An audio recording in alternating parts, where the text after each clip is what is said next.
Hi guys, welcome back with my top 10 predictions for the Mr. Olympia 2022.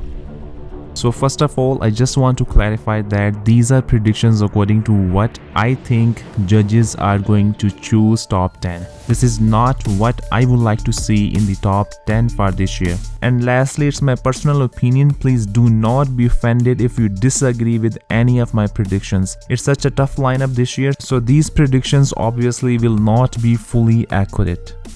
So for 10th place, I have Samson Dauda. I think Ian Valier will not improve his spot this year, as we have Samson Dauda, Derek Lunsford, Andrew Jack and Michal.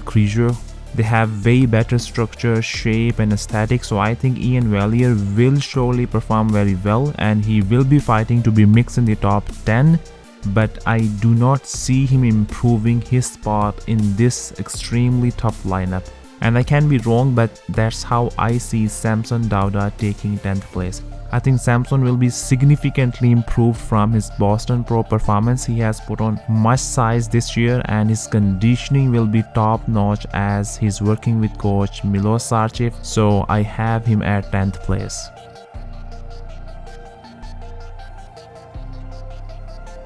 I have Michal higher than Samson. Both athletes have incredible aesthetics, beautiful shape, but Michal has wow factor. He's mass monster who does carry a lot of size.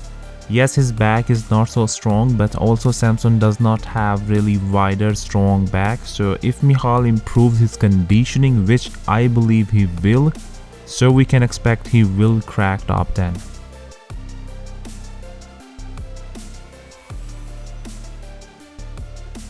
In my standpoint, Andrew Jack will definitely be in the top 10 in his debut at this year's Mr. Olympia. His main strength is shape, aesthetics, symmetry and his amazing structure. Size-wise, he's not the biggest in the lineup, but he has enough size to fight with the front runners. But as we saw him on Classic UK, where he had to bring his 100%, but arguably he was not as good as he was in Texas Pro, and his conditioning, I think it will hamper him from placing higher, so I have him at 8th place. So for 7th place, I have Hunter Labrada. I think Hunter will drop down some spots this time, even he's bringing his biggest package on Olympia stage.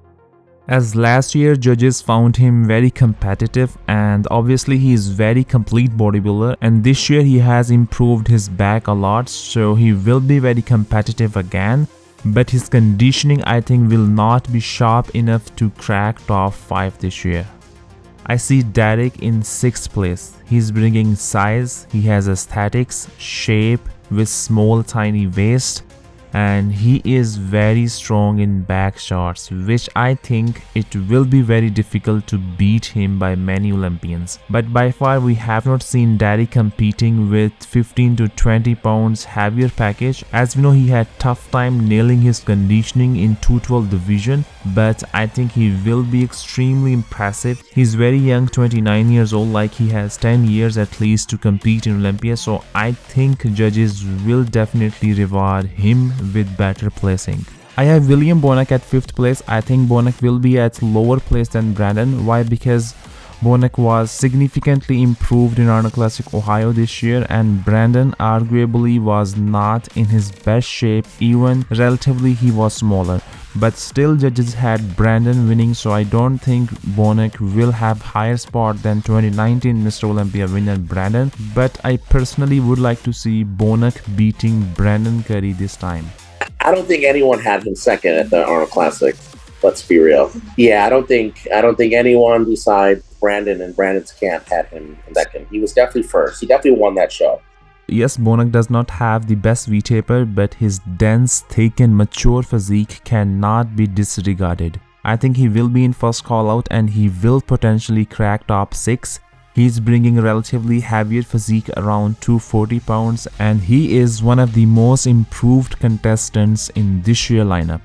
So I think Brandon will take 4th place. Undeniably, Brandon has incredible physique, round muscle bellies, amazing V-taper, wide clavicles, his structure, his shape, his aesthetics are on point. But I think he's not the super conditioned bodybuilder in the lineup, and his biggest weakness, his legs, really hamper him, especially in front shots and his hamstrings from back. I mean, his upper body is so overwhelming, so powerful that it makes his legs smaller and undersized. I think Nick is going to move up to the third place. He's bigger and much better this time. He will be at least 15 pounds heavier than last year, and his legs are looking way better than ever before. His outer quad sweep has incredibly improved, so I think he will be no lower than 4th place. He's one of the most famous upcoming bodybuilder, and he's the most Googled Olympian compared to entire lineup of 2022 Mr. Olympia. So I think Nick is surely going to improve his spot this year. I have Hadi Choopan at 2nd place this time. Last year, if Hadi could present the same level of fullness and sharpness for prejudging as he presented in the finals, I believe he could have beaten Brandon. I think he has everything: symmetry, proportion, extreme conditioning.